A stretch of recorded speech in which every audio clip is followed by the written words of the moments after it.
You're listening to the Teach Better Talk podcast featuring expert educators eager to share progressive tactics to reach more students. Teach Better Talk is created by teachers and fueled by passion. Let's get started.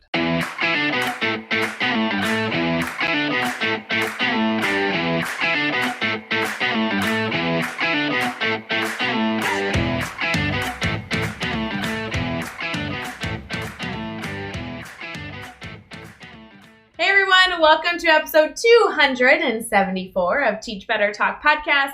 My name is Ray Hewart, and I listened to a recent episode of Teach Better Talk, and I did a massive introduction for the one, the only Jeff Gargas, and I felt like I needed to do it again. So ladies and gentlemen, Jeff Gargas is here. Hi, Jeff. Hi, Ray. What episode? So I can go listen to that because I need that every now and then. I don't know, but sometimes I won't lie, and I think I've said this publicly before. Often I listen back to episodes. Truly, I love our guests, but also people will tweet at us to make fun of us because of the first 10 minutes of our episode. Something that happened, but we record in advance, so sometimes I don't remember. So usually I listen to at least the first 10 minutes to be what do we do this time? Yeah, I'm like, okay, what ridiculous things are people going to be upset about? And then that way I know when they message me or email me. So I was listening, and the introduction I did was and Jeff Gargas is in the house. And then you corrected me. It was really dumb. You messed up the episode, but other than that, it was gre't. Was it when I was traveling because I wasn't in the house? It was. That's exactly. Still the dumbest joke. Still dumb. Still dumm. I don't know what you expected. I don't know why you're setting the bar so high at this point. So sorry, guys. We're here. Yeah. Whether we're in the house or not, we're here. We're present right now. Yeah, that is true. Well, you're in your home office. I'm in my home office. If you're watching on YouTube, you can see that we are in our normal spaces, right? Normal spaces. Not in a hotel. Not in a hotel. Good. No. Not in a hotel. It's good. There in Ohio? A chat in sight. Nope, so. You're in Ohio. I'm in Chicago, and yeah, killing it. Chicago. I can say that now. I asked a bunch of people and got approval that I can say that now. Yeah. I was just in Chicago at the NAESP conference. Yes, you were. With a bunch of friends, which made for 2 really cool weeks in a row because I got to go to Chicago for a few weeks, and then we had our 12-hour live. Okay, wait, but you're skipping over because I got to see you in Chicago, and then not only a few days later, we had Illinois. Yeah, but I wasn't there, so you weren't there, but it was so fun because we had an Illinois get-together for Teach Better peeps, anybody who's around, and that invitation was extended to ambassadors, speakers network, podcasters, mastermind members, and I'm just saying, Jeff, you missed out, and then we had 12-hour live. Yeah, and then we had 12-hour live. So 12-hour live is fun. And yes, if you're listening, you aren't super familiar with us, that's exactly what it sounds like. We went live for 12 hours straight. Wait, can we preface? Doesn't it sound awful, guys? If you've never heard of it, just think of it real quick. 12 hours of professional development. To be fair, we considered 18 and 24, so 12 isn't that bad, actually. Nope, I didn't consider it. Thanks. Just group yourself in that category. So this was the fourth one we've done, right? Fourth one that we've done. Yeah. The second one for this year, yep. Second of 3. There's another one later on this year. Mm-hmm. And I think one of the things I like most, there's a lot of stuff. If you didn't see it, you can go watch it on YouTube or any of our social media. It saves there. But we also do a really cool thing where we house the entire thing broken up into segments in our Teach Better Academy. So teachbetteracademy.com, where we literally.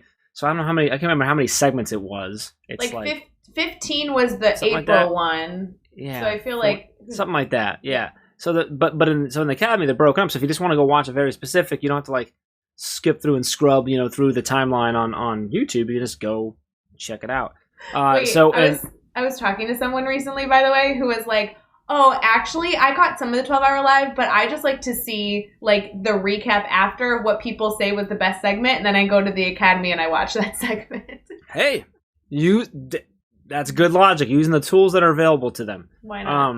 I love it. Yeah, so it's really cool because you can get that, and you can also go get the April one as well. Yeah. And all the future ones will be that way as well. So teachbetteracademy.com for that. That was a lot of fun. What Ray? You're doing the finger thing again. Well, hold on. It's so fun. Shout out to Katie Miglin on our team who puts together that incredible event. The fact that we're trying to pull it off 3 times this year. Guys, think about it. 12 hours of professional development each time. We're doing this 36 3 hours, times right? this year. Holy cow. And this was the 4th one because we did it twice last year. Was it twice last year that we did it? No, yeah, we did it right at the end of the year. July and December, yeah. Yep. Anyway, I don't know if you guys are listening and you're on our email list. If you're not and you want to be on our email list, like shoot Jeff or I an email or a direct message. Our emails are just our name, like ray@teachbetter.com. But if you're not on our email list, you need to get on it because we have been sending out emails with actually direct links to all of the 12-hour lives. So I know that only in the Academy is this most recent one and April, because this is a new feature that we've put together. But if you want to actually watch our first one, which was like back in 2020, or the second one that was at, over winter break in 2020, those exist. They're saved on YouTube, so you can watch all of them. But I feel like we've grown. I feel like they've gotten better and better. Our guests there's still some really, really good stuff, like some really awesome segments and guests on those. I think we're doing better as a team from a production standpoint, but the guests have been amazing every time. Oh, without a doubt. Like, we get to be there, and that's cool, but... Well, I really like that the guests are a focus, but the topics are also a focus. So I feel like there's a lot of reasons you might tune in. You might tune in because you see someone's name and you're like, holy cow, there's this person that I follow on social media or I've seen them speak in a professional conference. I want to go check them out. But you also might see a topic that we're discussing and that also might draw you in. So depending on what you're looking for, I feel like we try and offer that variety, and shout out to our sponsors that make that all possible. So cool. I love it. So, and speaking of some awesome guests, our guest for the podcast today was also a guest on the 12-Hour Live. Traniece Brown-Warrens is, she's amazing. I might just leave it at that. No, so she's a middle school assistant principal now, going into her first year in that role. She's also been involved with our administrative mastermind for a long time now, and that's what her and Dave and Jeff did during the 12-Hour Live. But she is just, I'll tell you what. I can't remember how many times, I should have kept a tally of how many times we referred to something she said in this episode as the best. The best. It was like the best quote, the best success story. I can't say that word. The best, whatever the fast questions. I don't even know what we call that thing. What do we call that thing? Rapid questions? I don't know. It's only the 274th episode. I think we have a name for that now. Yeah. But this was a good episode. I don't know how to. I wish I had better words than that, but it's just a good episode. So yeah, I mean, she's gonna be my new best friend, whether she knows it or not. It's fine. Well, Ray's gonna work on that, making Traniece her new best friend. You are going to listen to this episode. Let's get into it. Episode 274 with Traniece Brown-Warrens. Hey, what's up, Teach Better family? It's Jeff, and I wanted to make sure that you were aware of all of the webinar series that we have going on this summer. Our summer webinars kick off with our first series, which is a 4-week, 8-session series with Ray, all about the grid method. Also this summer, we have a grid method webinar series with Chad Ostrowski, the creator of the grid method. We also have 2 webinar series with Ray, all about building that introductory grid to get things rolling in your classroom. We've got Dave Schmittou and Caitlin Giordano talking about how you can get important conversations going in your school building or district with our Weighing In to Get Buy-In series happening in July. And then wrapping things up in August, we have our standards-based grading webinar with Dave Schmittou. To get all the details and register, head over to teachbetter.com today. All right, we are here and we're chatting with Traniece. And Traniece, it's so awesome to have you on the podcast and get to know more about you. I'm super excited to just dive into your head and your story and share that with our audience. But before we get too far into things, how are you feeling right now? I'm feeling excited. I'm really excited just to be here and to dive in and talk with the both of you. I'm so excited too, because I've been able to be in a few meetings with you, a few masterminds with you, and I was thrilled when I saw you on the Teach Better Talk lineup because I'm like, ooh, diving into your story. I'm so excited. Before we get too far into it, I do want to make sure that our listeners kind of hear a little bit about you, kind of what you do currently in education. So do you mind kind of sharing a little bit about what you do? Okay, so as of July 1st, 2021, I am now a middle school assistant principal here in Portland, Oregon. I am at Jackson Middle School, and I am totally excited about this opportunity. Just excited. And so the way you said, is this your first principalship? Is that stepping into the role, or is that just a new building? Sort of, kinda. So let's dive into that. Yeah. So my story started in Houston, Texas. I moved there from Sacramento, California, where I'm born and raised. And I was looking for a school counseling internship because I decided I am going to become a school counselor. And I moved to Houston to work with AmeriCorps to help kids get into college, first generation kids. And that was me. So I was like, this is a perfect opportunity.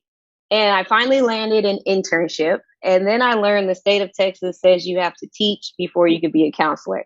I had no idea this was part of the prereqs before getting my master's degree. So to my surprise, I was like, well, looks like I got to be a teacher if I want to do what I want to do. So I dived into being an 8th grade U.S. history teacher, and I absolutely fell in love with the classroom. I loved watching what kids thought was boring people come to life, and they can see the connections in their own world. And so that was a journey within itself.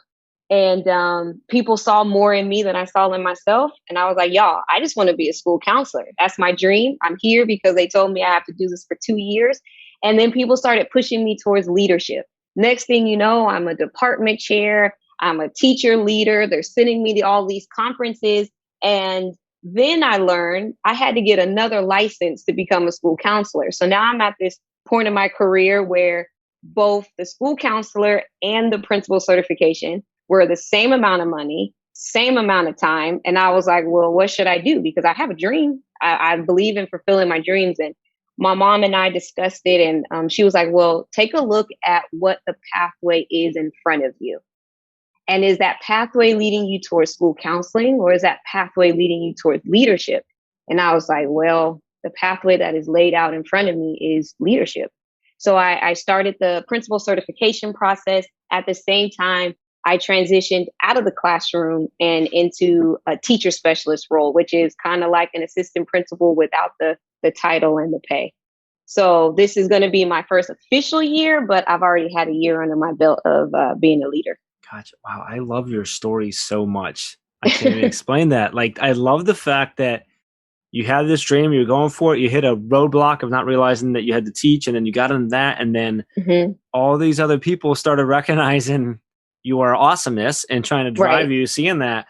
And I think it's really important for people to hear stories about when you have this dream and you get in this mind, because I think so often we get this mindset of like, that's what I said I was going to do, so I have to do it no matter what. Right. But sometimes you got to stop and go, wait a minute, like something, whether it's the universe or whatever you believe in or whatever, is telling me maybe I should think about this side. So I love that you had that conversation with your mom and that it led you where you are. That's such a cool story. Right. So that's, well, and congrats. That's awesome. Thanks. So great to hear. That's exciting. You know, Jeff, sometimes dreams come back around though.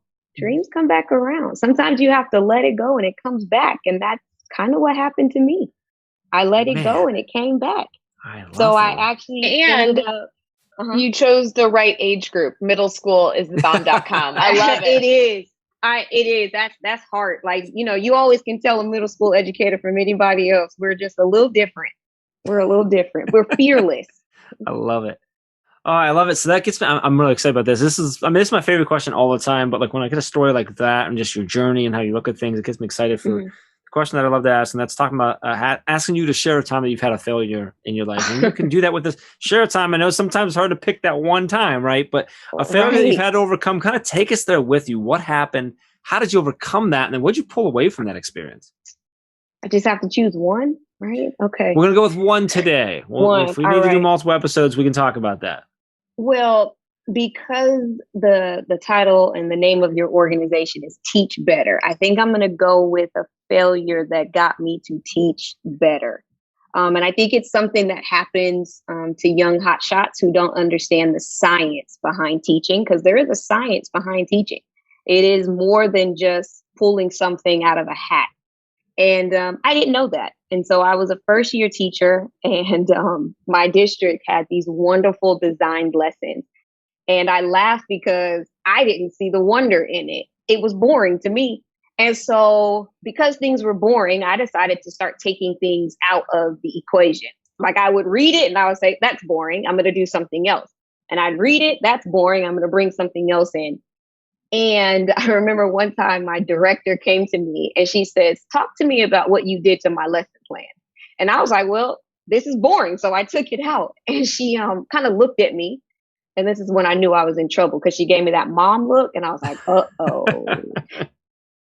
And she goes, all right, hotshot. What you thought was boring, there was actually a method to my madness. And she broke down the science behind the activity. And I was left there thinking, wow, I stripped my students of an opportunity to grow in a skill set that I didn't even know was there, because all I saw was this activity is boring. And so as a young teacher, I felt like I knew more than my director. I knew more than the people that were above me, but I really didn't. And so from that experience, I learned before I take anything out or before I add my own flair, I need to understand the science behind why it's being added. And a lot of times we think people, oh, you've been so far removed from the classroom, you don't know. I do. When you do know, but they know a little bit more than you do. And the power came in when I learned what my director knew, and then I was able to add my own flair. And so this is where I came up with hip hop history. And so I stopped taking things out of the curriculum and I started infusing things that made sense for my classroom culture. So I had kids that really loved hip hop music, and I mean old school music, Kelly and Nelly, Dilemma. And I was like, where did y'all learn this music from? Because this is old. And I thought to myself, well, I really can't be playing music in class. Like, what if my principal walks in and it's going to be like a party?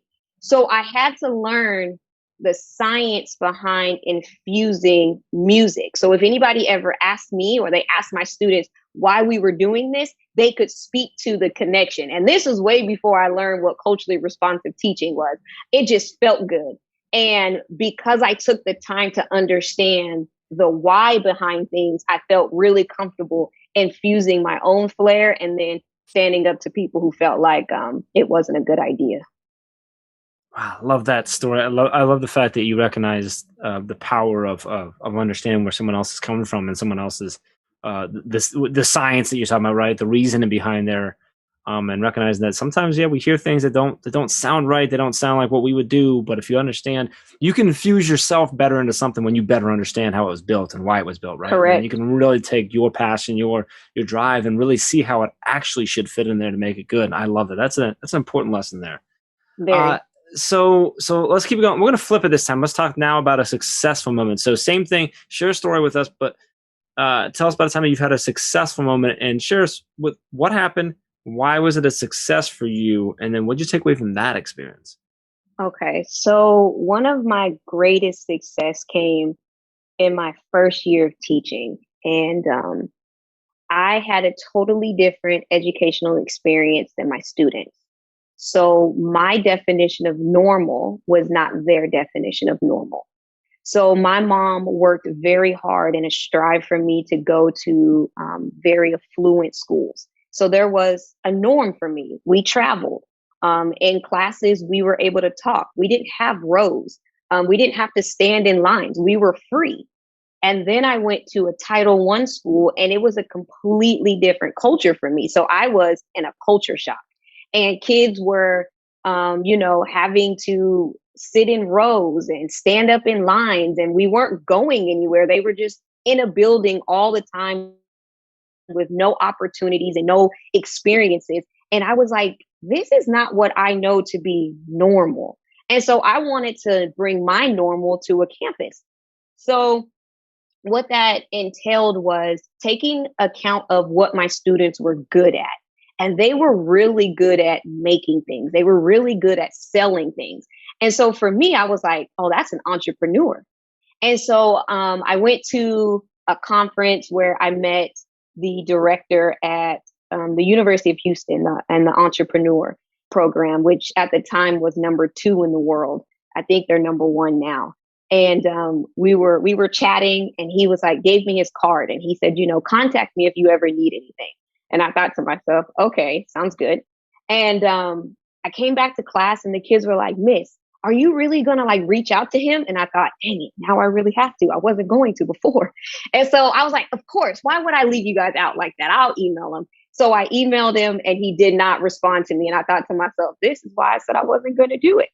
2 weeks later, he emails me and he says, Traniece, I am so sorry to get back to you so late. We had an opportunity to spend a week with Warren Buffett. And I said, well, on that case, I forgive you. Because if I got to hang out with Warren Buffett for a whole week, I would, have to delay some responding to emails. And so through that, he said, I have a student who's working on a senior project, and I think you two coming together would be a great collaboration. Would you mind coming up to the University of Houston? And I said, okay, sounds great. So I go up there and I meet with this senior, and she has this idea of teaching students how to open their own businesses. And she had a whole curriculum and she had a whole vision. And I was like, I was just thinking about this. So we came together and started a young entrepreneurs club on my campus, where the students were able to take in on projects and design businesses and learn how to truly see their dreams come true. And through that, one of my students, she became my student, and now she's my daughter.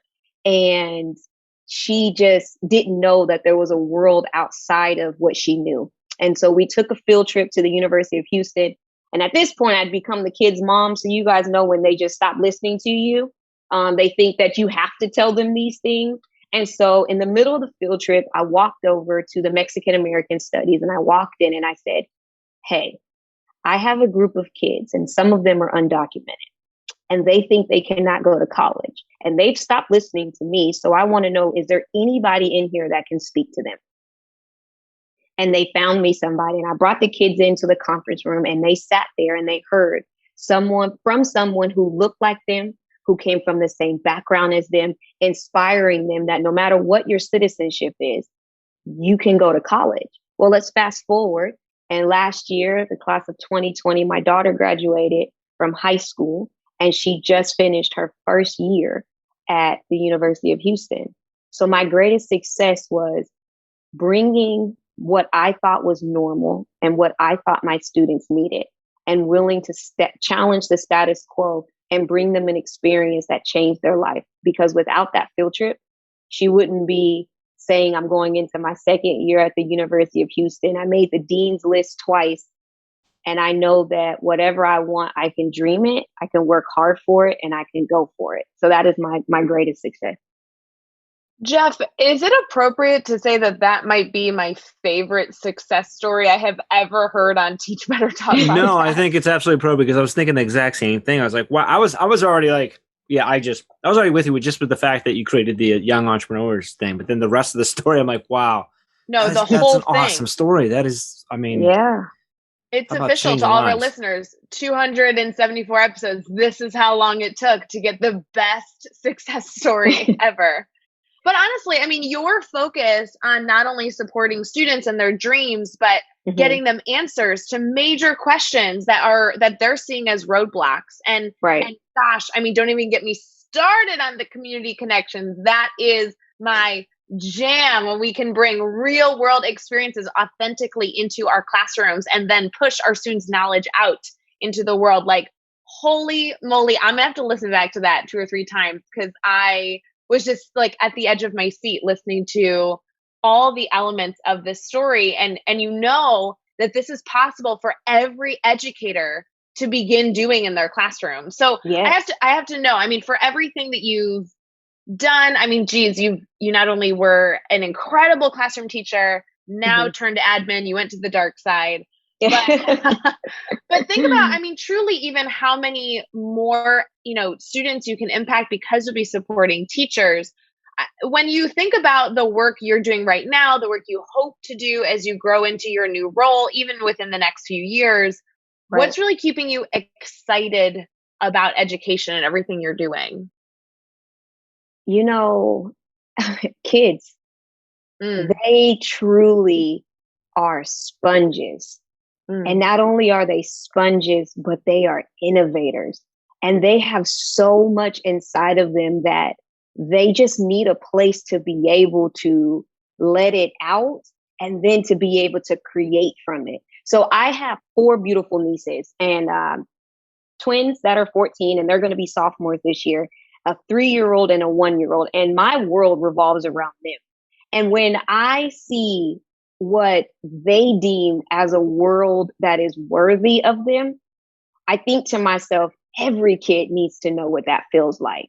And so being able to take a kid and provide them a space and opportunity to soak up knowledge, and then to invent and create, man, that who cannot get excited about that? Because these kids are doing tremendous things. Like they take over TikTok, they take over Snapchat, like they take a complex issue and can break it down in 45 seconds and other kids can understand it. It takes us 3 hours just to understand what they just said. So they inspire me. They are truly the world. I just love it. Well, and it's interesting because my next question I usually ask for, like one piece of advice to leave with our listeners, all of the educators that are a part of the Teach Better Talk community. But I don't know if you can give two if you really have one you're set on, but I'd love to know what is the first step to achieving that. Like, I think so many educators listen to these beautiful, big ideas. And I think a lot of them feel comfortable nodding their head. Yes, let's do better for our kids. Let's create these opportunities, these experiences. But when you sit down at your desk and you're looking through standards and looking at these pieces, sometimes it's hard to see the small steps that are taken to achieve that goal. So give me a little bit of that information from you. I'd love to hear your thoughts on that. So I think it starts with one, understanding that you do not have to know everything. I think what happens is we think, oh, I don't know about TikTok, so I'm not going to touch it. I don't know about hip hop music. I'm not going to touch it. I don't even know what kids are into. I'm not going to touch it. And it's not about you being the expert on any of those things. It's when you are designing your lesson and you are looking at what students need to master the standards, how are you providing opportunities for them to show you something and for you to show them something? So it has to be a transactional learning experience where you're bringing them content, which is the input, but then you're providing them space to have student output. So I think that's what I would tell somebody is you don't have to be the expert, but how are you creating the space for your students to show you what they can do with what you're giving them? I love that. I love that. Creating a space and the opportunity for that. Yeah. That's it. That's what I did. I mean, that's I'm telling where you, I started. Jeff, this is my jam. We literally could talk about this topic for the next 47 years and I still would have more questions because this is what I think is a major element missing in education. I love that now we know you're a go-to person to get support in this area because I could not be more in love with this topic. So best answers ever. Agreed. All right. So far, I mean, you're kind of killing this whole thing. I mean, all right. We already dubbed best success story. You're killing these answers. So we're going to put you to the test now with the next 6. I got the goal you. here is I'm going to throw these at you. Your goal is to answer each one 15 seconds or less. You ready? All right. I'm ready. What is one EdTech tool you cannot live without? Flipgrid. Give us a book you're reading right now. The Burnout Fix by Dr. Jacinta Jimenez, a.k.a. Dr. J. Who do we need to follow on Twitter or Instagram today? You can give us up to 3. I follow you. I follow Teach Better. And I follow Erica Dotson Hooper. Give us a good YouTube channel, website, or podcast for educators to check out. Ooh, John A. Club. All it takes is a goal. Ooh, I like that. I don't know who that is, but I like the sound of it. So, man, he has a phenomenal book. I love it. Okay, I'm going to have to look him up. Give us a daily, weekly, or monthly routine every teacher should get into. Taking a pause to reflect, show gratitude, and celebrate your successes, whether they're big, medium, or large. And the best piece of advice you've ever received. Be intentional and authentic. Wow. Ray, not only did she nail the 15 seconds, but like... if that's not trophy worthy, I don't know what is. Like, I already wanted to give her the trophy in question 4, but I didn't know if that was illegal or not. So I felt like I had to wait till question 6. Like, I don't know the Teach Better Talk trophy rules because I make them up as we go, but I'm just pretty sure that you should be looking out for that trophy in the mail without a doubt. Well, considering it's a mythical trophy, I'm pretty sure the rules can be whatever you want them to be. I don't like that you say it's a mythical trophy. We've had this discussion. It needs to exist. We need a Teach Better Talk trophy for answers like this. Is a perfect example. I need something from my office. The kids need to know greatness when they walk in. Come on. I totally agree that it should exist, but for the time being, it's still mythical. I think that there needs to be a petition. That's all I'm saying. All right. I do want to make sure all of our listeners can stay connected to you because not only do I know that I can find you in the Teach Better admin mastermind, which is always a great spot to listen to people share ideas and debate topics and just talk about life.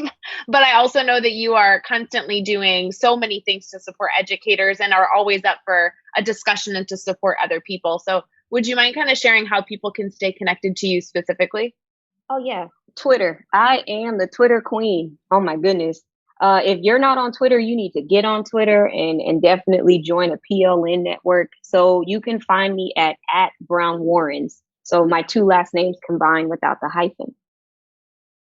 And then I also started a podcast called Window Wednesdays with Miss T. Brown. So basically, I just take ideas and tell you what my thoughts are on them and how they can better help us as teachers, leaders, and students. Nice. I assume the podcast is on all your major podcast networks, so they can just search for it? Yes, you can. Or you can just follow me on Twitter.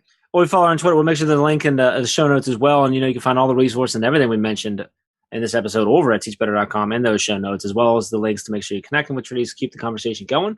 So make sure you head over to teachbetter.com for that. Be sure to hit subscribe so you don't miss any upcoming episodes. And if you can give us a rating and review, we'd really appreciate that as well. And let's keep taking this one step further. Think of just 3 of your colleagues who need to hear these amazing stories and connect with these amazing educators and just share this podcast with them. Traniece, this was just awesome. Such a great episode. I'm so excited for other people to hear it and to be inspired by your story and to connect with you and continue learning and growing with you. Thank you so much for taking some time and hanging out with us. Thank you. Yeah, thank you. Until next time, let's get out there. Let's teach better.